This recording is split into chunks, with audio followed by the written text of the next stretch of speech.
الذين آتيناهم الكتاب يعرفونه كما يعرفون أبناءهم وإن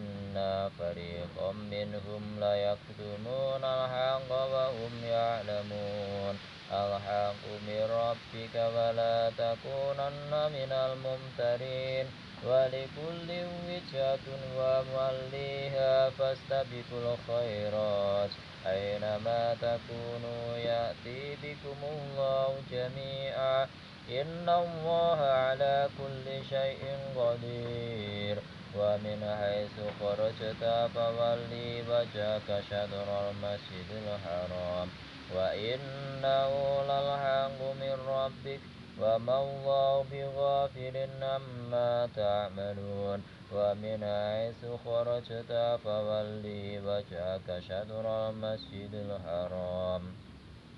وحيث ما كنتم فولوا وجوهكم شطرة لئلا يكون للناس عليكم حجة إلا الذين ظلموا منهم ولا تخشوهم واخشوني ولأتم نعمتي عليكم ولعلكم تهتدون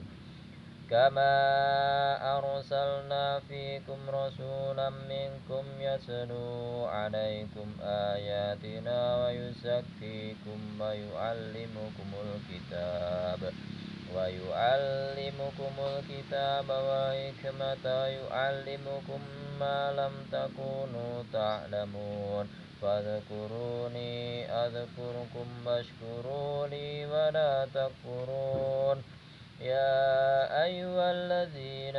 آمنوا استعينوا بالصبر والصلاة إن الله مع الصابرين